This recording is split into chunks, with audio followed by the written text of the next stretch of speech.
Illumination series as well as the Umbani Chronicles.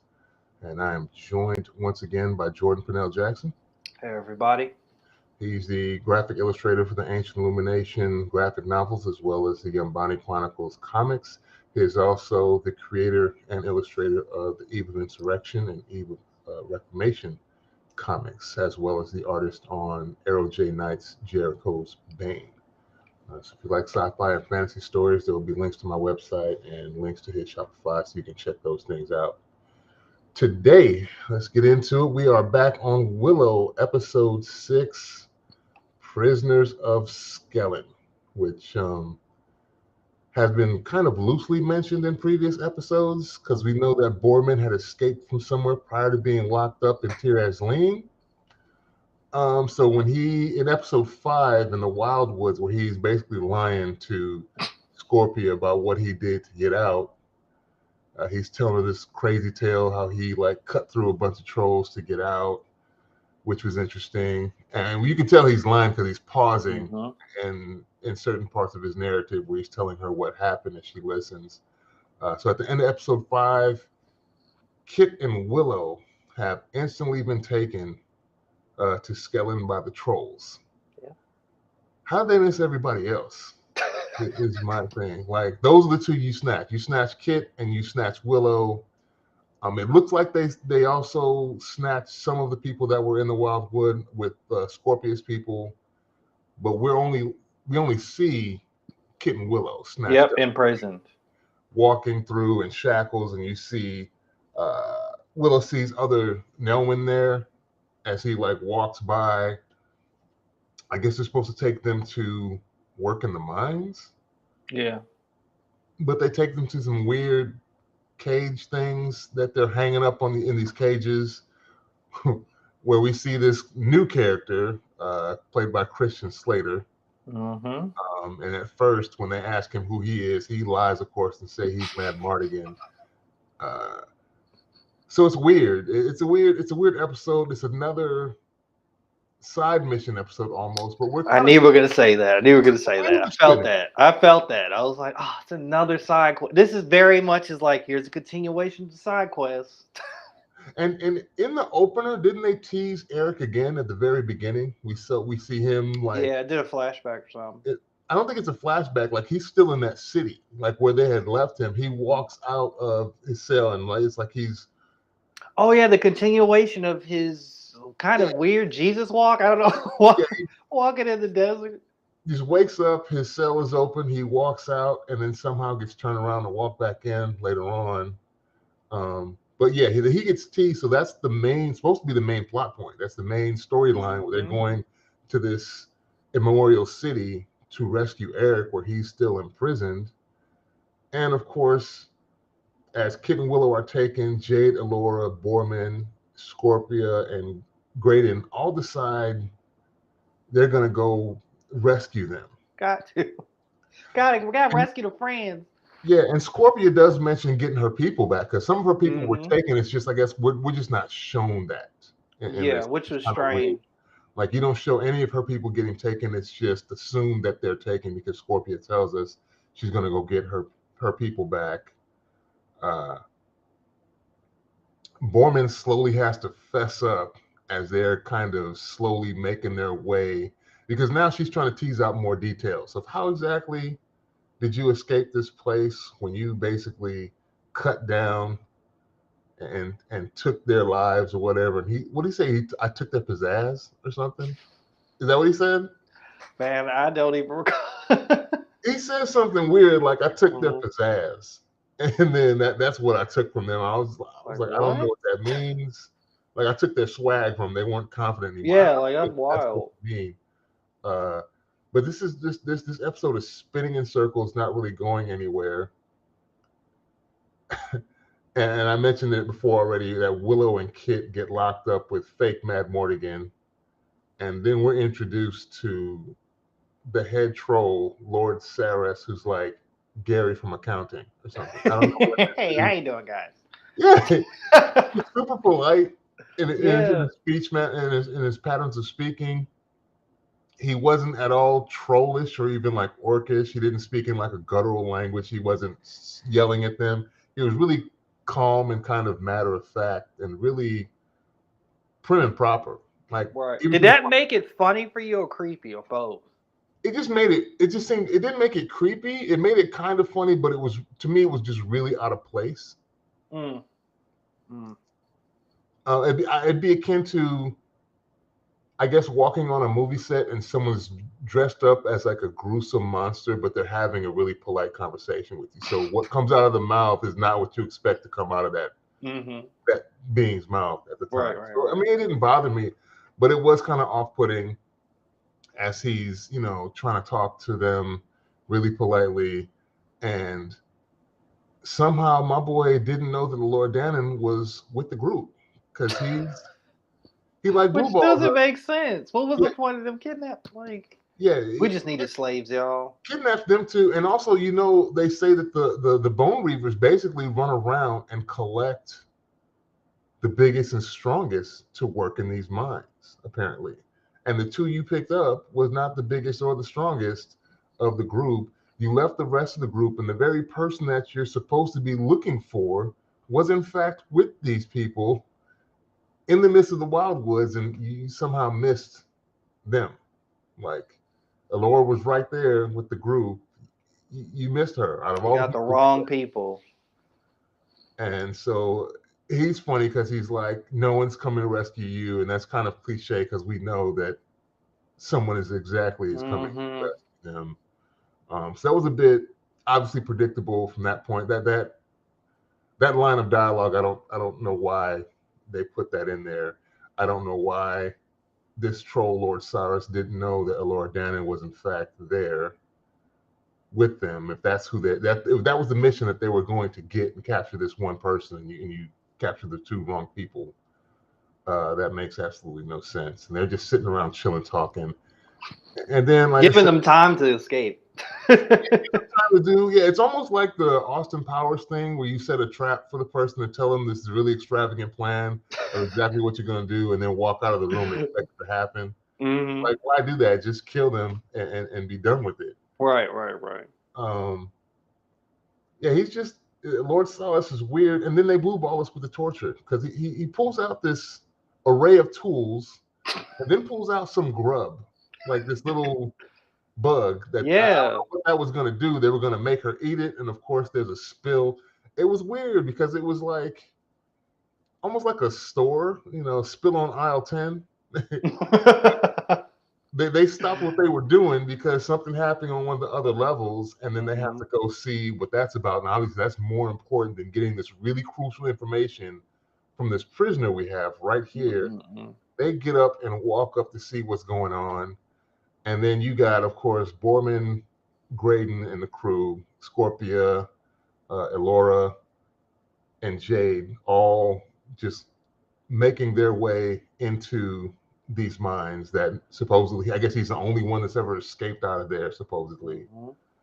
And they're just all, that whole scenario is just weird. Again, this makes it feel to me more like a spoof. It's like it's being... Yes, it's intentionally. It's and that's what's weird. It's getting more and more spoofy as it goes on. It's like that whole scene where Graydon and Alora talking about his feelings. It's it's intentionally unnecessary, but not the right time to do this and have this conversation. But like Borman and Scorpio fighting those kind of workers that are behind them that are kind of around those molten looking pits. Did you feel they pulled like a knockoff Lord of the Rings when you see them putting on the troll outfits? I was getting Samwise and Frodo putting on the orc helmets to hide their identities, because the hobbits are obviously shorter than the orcs, but they put on the orc helmets to make it look like they're one of the lower class orcs. And you have Graydon and Elora. Elora looks like she's getting claustrophobic when she puts the head thing on. Graydon's obviously not. And then he somehow put on a supervisor's outfit. I didn't see any demarcation on the uniform. I'm like, that's the supervisor. How would you know? And then he runs into Gary from accounting, who recognizes that he's a supervisor, and he's like, Soup. He even called him Soup. Hey, Soup, I need you to go over here, and there's been a spill on aisle 10. I need you to go check that out. And he's like, no. He's like, excuse me? No, I'd really like to, but that gave me like bootleg Star Wars vibes when Han Solo is on the intercom in the Death Star. No, hello, everything's fine here. How are you? Right. It was just so awkward, and I was like, this is being silly to the point. Like they can't be taking themselves serious at this point. Like, how you want me as a viewer to take it seriously when obviously I don't think you're taking this very seriously. No one is really vibing with this right now. Yeah, and it's weird because like you have that moment, you have these like very satirical parody type moments, but then we have the serious kind of aspect of the episode, which is Kit still latching on to this fantasy of like finding her dad. And the real Matt and the real Matt Morgan. And you know, as the episode progresses, it's like he keeps asking all these questions about I think eventually the guy confesses that he's not who he is. Yeah, he does. Is it something? Is it Chloe Allagash or was his last name? Alabaster or something. I don't know what his name is. Well, we find out he's not who he is, and like, of course, he knows Matt Morgan. He was associated with him and Borman, so that's and he tries to flip it and say that Borman was the one that betrayed them. And so then I got me thinking, well, is that the real reason why he was locked up in Tir Asleen? Because he was supposed to be Mad Mardigan's squire that went along on this adventure with them, but I don't know. It's still all speculation, and we have 2 more episodes. Like, this is what I mean by kind of spinning wheels without furthering the story. Is we only have 2 more episodes to conclude this whole season, and these last 2 episodes really didn't push the narrative forward in a meaningful way. It's just we're just kind of stuck in a holding pattern in the air. We're not really going to our destination at all. And we have a short amount of time in which we got to wrap this all up. And now they're at this prison, and what they're mining some goop that makes them stronger out of the land. They've got this evil magic that makes the trolls stronger and faster. He carries a little like drinking skin full of it. He's like, the Gary from accounting is like the good stuff. I mean, does he not sound like a Gary from accounting? Yes, he does. He does a good one. It's a good one. I could see some commercial with him sitting at a little like office desk, be this troll sitting there. Hi, this is Gary from accounting. You're not used to the paperwork. I'm gonna need you. Your TPI reports have to have a cover letter. I'm just gonna tell you, that's what I'm expecting from this dude. He's got the goop, and he's going around to find out what's going on. Then in the midst of them kind of chasing people around this mine, he has some epiphany that, it's the friends. It must be the friends coming to rescue, and Alora Dannon is with them. And he surmised that. Like, so what's up with Alora's power set? She like does this. Did she yell or she did something that caused a concussive wave? No, you yes, right. She sneezed. Oh my! She sneezed. Something in the mind. The dust got to her, and she sneezed. Right. And started quaking, and then somehow I think Scorpia notices that whatever is affecting her is affecting the entire cabin. Like, can you stop it? And she's like, I'm trying. Well, you need to relax. I am relaxed. And it's boom. Super weird and not explained very well. It's just we don't get any conclusion to that or any type of resolution at all.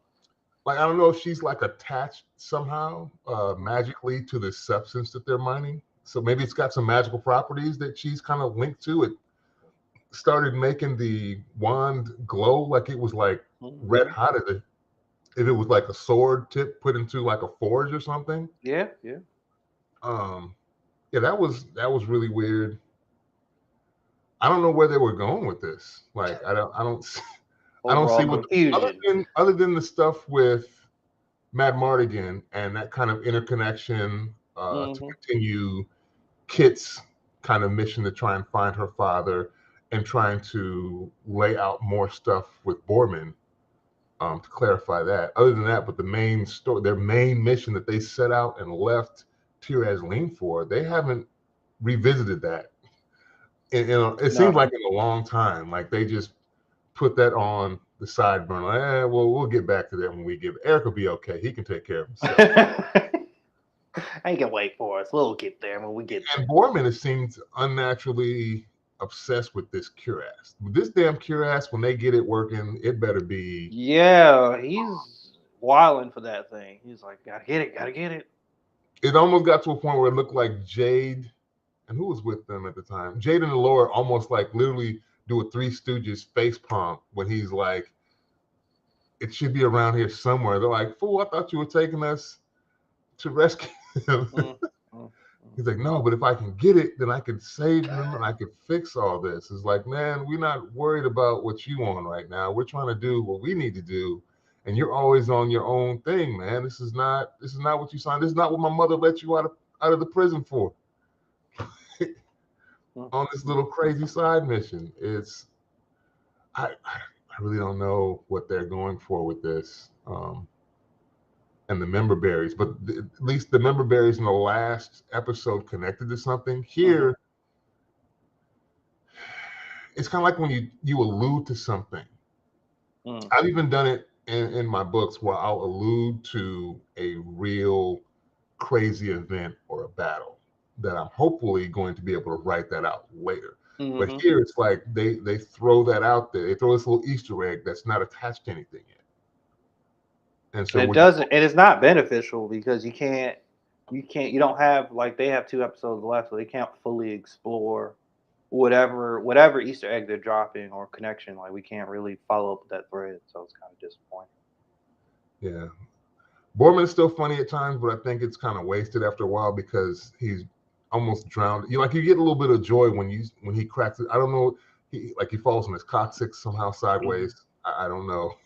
I don't know who says that. My coccyx. I don't know who says that. He fell down, but it's drowned out amongst this other stuff that happens, and it kind of detracts from the overall enjoyment of the show. Willow is just willowing, I guess. I don't know what he's doing. He's willowing. He's just still willowing. He can't do magic without his staff or the wand. He needs those 2 things now. So handicapped. Oh man. Yeah, they've hamstrung Willow. So I mean, he could still do the disappearing pig trick though, right? I mean, he didn't have a wand there. Right. You got to go to Old Faithful, your old claim to fame. Pull that one up. Pull that trick out the bag real quick, so you can get up out these cells. Of course, Alabash and them escape their cells before the crew can get to them. And they're all just wandering these mines, and somehow, of course, all end up in the right place. I find it interesting that Alabash's character, like, you don't know whether to trust him because he's a new character. Yeah. He's using the same strategy to me to manipulate Kit as Borman was using. Which is very interesting. Yeah, it's like, oh, if I just mention Mad Mardigan, then she's in, whatever happens. And so now she'll follow headlong into whatever. I fully expected him to lead them into a trap at any moment. Oh yeah, something was gonna go. I was expecting something to go wrong from him. He's not a trustworthy character. Definitely not. Let's take a quick break, and we come back and talk about the second half of this episode. Be back in a second.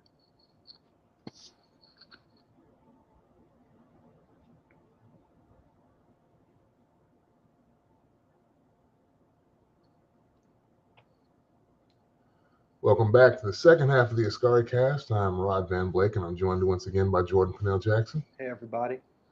And we are continuing our discussing of episode 6 of Willow, Prisoners of Skellin. And we'd already talked about it a little bit before, but yeah, Graydon and Allura talking about their feelings while the team is fighting was beyond stupid. It was comical. And this was one of the parts, it's satirical. It's almost like a spoof. They're literally fighting all around them. I believe Borman had like he was fighting one troll. There's another smaller troll on his back. Literally, he's like off balance, going back and forth fighting, and they're talking about how they feel and how awkward this is. Elora does bring it up that maybe we shouldn't talk about this right now. Graydon mentions as they're like on some high scaffolding, like little bridge, that the plan was to kill Borman. And they say, but we're never told this. Because remember, Borman turns around and he goes, I knew it. So supposedly his dad. Oh, yeah, his dad was like, yeah, we got to get rid of him. But I don't remember his dad saying anything directly to That Drake. was off screen. Yeah. Oh, Jesus. You're like, it's like this show does this weird thing where like it's these small nuggets that they'll drop and it just goes over my head. Yeah. And then like when you bring it back, I'm like, wait a second, yes, this happened, and this is a problem. Like we never saw this conversation happen at all throughout the story. They just, yeah, me and my dad talked about doing this. Yeah. Like the plan was to kill you.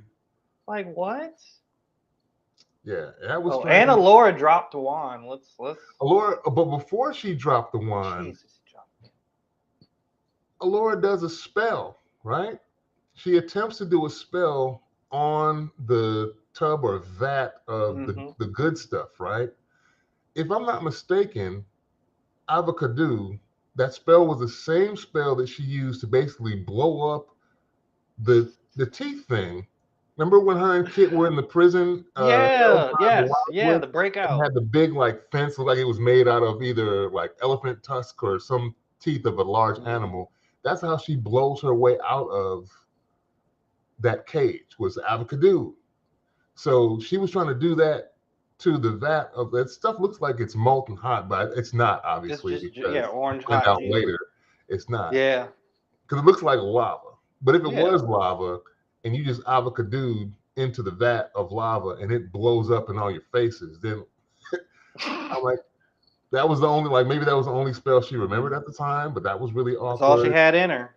Yeah, avocado. I already mentioned the horrible disguises when they put the troll costumes on. And I like how they just let Graydon go. He walks by, he's like, he'll be fine. No, he's like, help. He's let him go.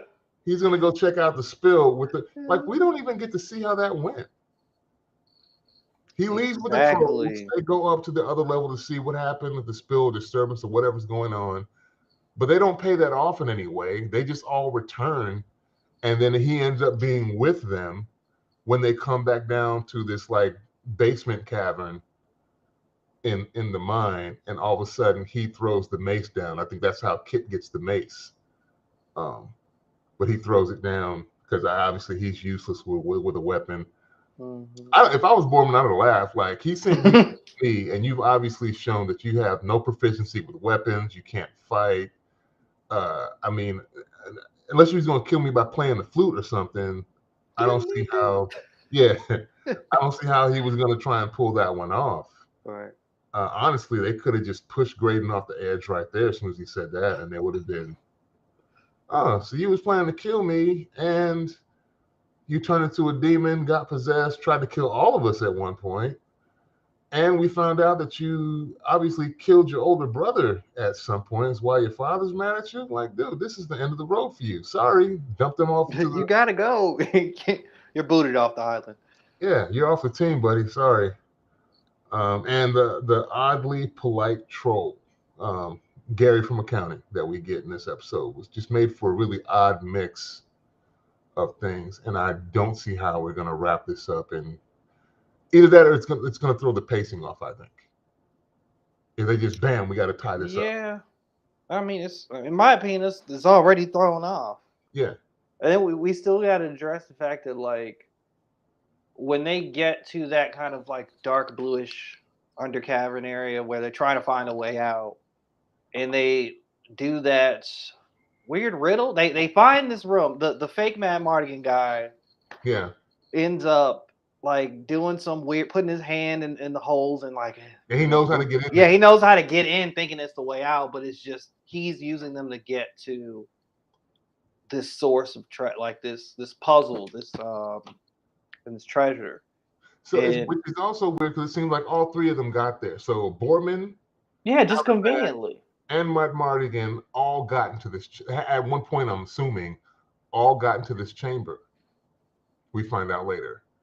And Borman tells Kit that he basically had to let Mad Mardigan go because he was going to fight something worse than whatever was going on in there. So some portal back there. Yeah, that's whispering to Kit. Yeah. I'm like, what is and I don't. Why is Kit so susceptible to these walls whispering to her? Like she didn't listen to the ones at Nakmar. When her grandmother was like, coming, you're one of us, your blood, my blood runs through you and all this other stuff. She didn't just willingly, but she was ready to jump in there for Pops. Yes, I don't like my grandma, but that's my daddy's voice. That's Dad. But it's funny, it's interesting of a parallel because Eric and Kit are both haunted by these kind of voices and whispers, like when Eric is kind of turned back around and there's that voice coming through that doorway that almost has a similar lighting.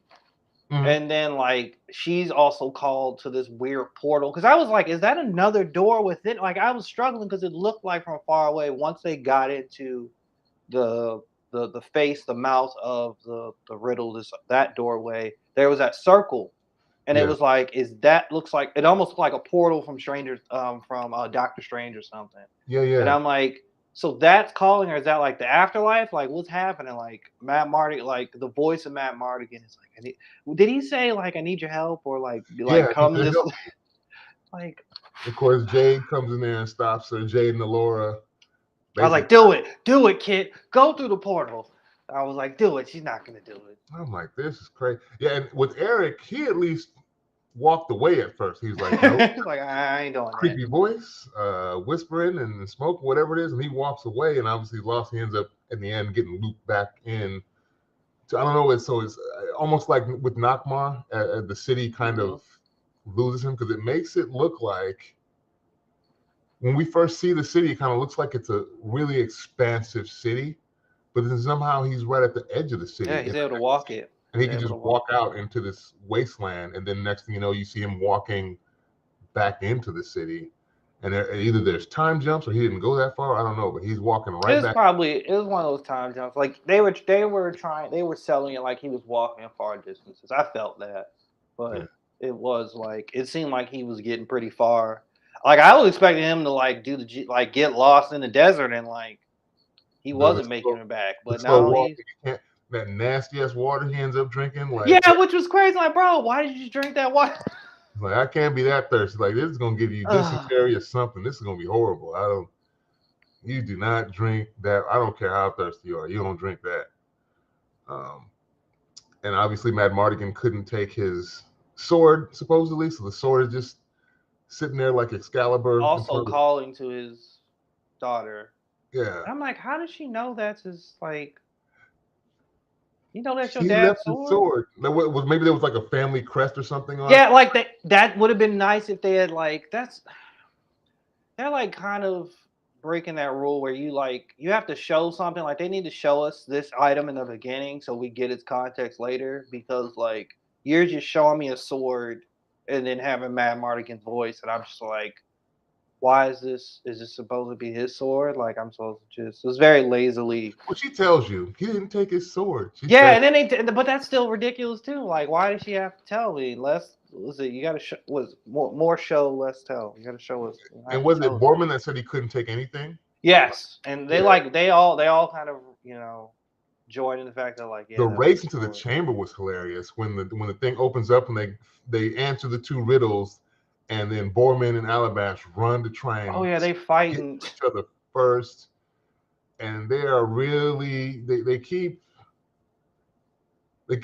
us the 54 fake with this cuirass because obviously Alabash ends up with the armor, and then Borman also says, well, he took the looks, which was a little cylindrical thing. But you see them kind of wrestle with each other, but you never see him actually get the looks. Or activate it. Doesn't even activate the armor. Yeah, he just puts it on and then it doesn't work. See if it works for you. So obviously, hopefully by the last episode, they're gonna finally turn this damn thing on and see if it actually does anything. I didn't look at the cast, but I'm assuming because I heard some rumors that the person speaking as Mad Mardigan may be Val Kilmer's son. Interesting. Because their voices are similar, and he can Oh, wow. the same cadence. So he's actually, and probably with some AI assistance, he's probably, to Interesting. crisp Okay. it up. But I believe that's what happened. Because I was wondering Okay. about that after initially doing some research on that, figuring out where Val was. I remember he wasn't well, and something happened with either throat cancer or something. Yeah. And that it was hard for him to speak. But now we have like voice lines for his character in the TV show, and I don't know if they're gonna pull like a Mandalorian where we got like CGI Mad Mordigan and son doing the voice and mocap. Hey, Disney got Disney Lucasfilm. They got the money. They should be able to pull that off with no problems. Really, it's not that difficult. Did it with Mark Hamill. You should be able to do this with Val Kilmer. Come on now. Yeah. They can definitely have the money to do it. We'll see what ends up happening. But yeah, they tease us again with Eric. Poor Eric, they're leaving him, and he circles back to the city, and we find this mystery person, another young lady, locked in the cell. Who it is. Was that the same cell that he was in initially?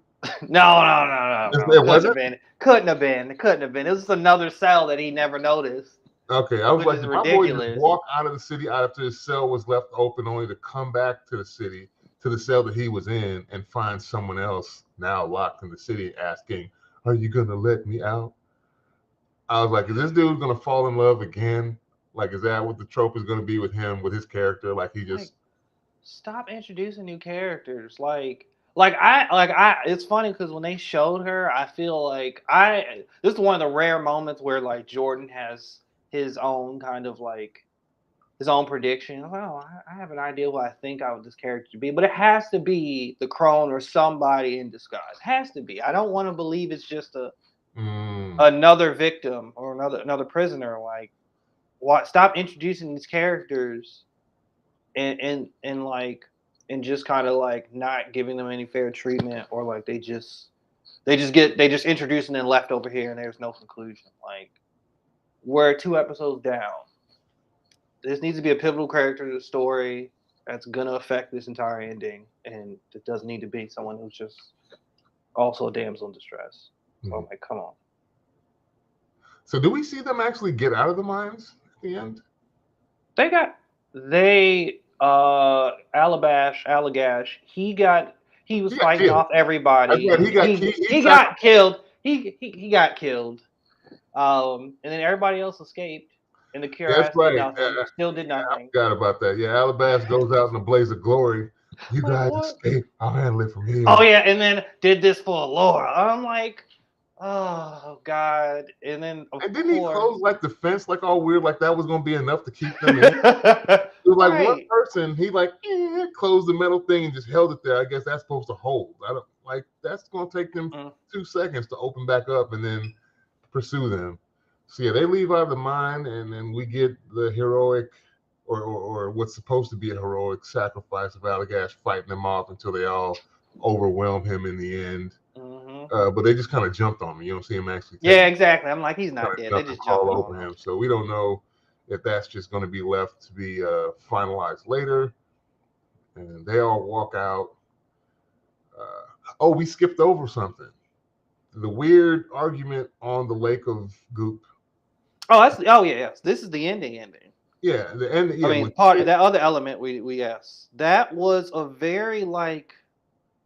That's when the mood shifted from comedy got real serious. I'm like, oh, all right, we're doing this now. Like, why was she just? You want to stop and talk now? Yeah, why you want to do this? They're arguing back and forth, and she just slowly ice skating over this lake of goop. Like, we can carry this conversation on once we're out of here. Why are you talking now? I just want to know why he chose you instead of me. My daddy don't love me. He sacrificed himself for you. You can't even do nothing. And of course, she falls in. Yeah, a stalactite or something falls from because everything's shaking. Yeah. And it falls. She's shaking everything. Which actually. Which now I'm even further confused because she sneezed ages ago in that episode. So why is things just randomly shaking? Because it's reacting to her emotional state. It was the Oh, same. right, because she's the chosen one. So yeah, that whole stalactite falling causes Kit to fall into this. In this Creates an molten, opening, and she falls into this water, and then it like seals her up. I was like, oh, is she gonna die? Are we gonna do something good? Like do something interesting for once? Yeah, she's stuck in this huge vat of like Jurassic Park amber now. Amber, So you just under, and but she's able to swim up initially. You see her swim up to the surface, but now the surface has re-solidified somehow. So I don't know how this stuff works that they're in. Willow is trying to use his staff, but it's too weak. He's trash as usual. Oh, and good news, because that lake wasn't molten lava, the wand was down there the whole time. I called that. The wife and I were watching. I was like, they're gonna walk across that damn. It's gonna be sitting right there. Sure enough, the tip is still glowing. She's walking backwards and finds it sitting on the ground and picks it up. Yeah, that was weird. It would have been. Would you have been mad if Kit didn't make it? I'd have been happy. I'd have been happy. I was like, yo, finally, good job, Disney. You pushed the red button. Disney's not gonna do that. And you're like, you're not gonna do you pushed the envelope finally. Like, good job. No, I knew they weren't. I knew Kit was gonna make it. And then we got to see Allura kind of step closer and closer into her power and confidence. And I'm like, okay, finally. It's almost like, yeah, you just gotta believe. And now you gotta believe. Yeah. You gotta believe, and now she's doing stuff. She's moving mountains with her mind, and she doesn't know how she's doing it. Just depends on her mood. She's a little moody today, so things are kind of unstable and shaking around her. The bats are bubbling up around her because she's not feeling it. And I don't know how they're gonna. This is a mess. Oh, yeah. And even and now you reminded me, it was even interesting how they edited the scene because like they give us that whole kind of almost like it's like a crescendo, like it's a huge intensity where like she's like opening, like she's trying to blow a hole into the ground. Yeah. And then like it's clearly going to work, but then they do that like cut to black or fade to white. Yeah. As if like they're like, did she make it? Did they pull her out? Like, why? I was curious, like, why they just show her being pulled out versus showing the explosion or whatever happening? Like, and they use that as an opportunity to cut back to Eric. I was like, she's alive. But I was like, all right. Somehow was just like, let's just wrap this up. Yeah. Cut to the next scene. Cut. Cut. Don't worry about it. Just know that she makes it out. We'll do this later. Like she got it. They got her. So yeah, 2 more episodes. We'll see what happens, how they clean this up, and if the crew actually gets to Eric, if we're going to see an embodiment of Bath Morta or the Crone or wherever the big guy is, and see if we ever get to see this person. I don't know. But man, I appreciate you stopping by to talk. No problem. The one person that hops in the live, thank you for viewing. The audio will be up on Anchor.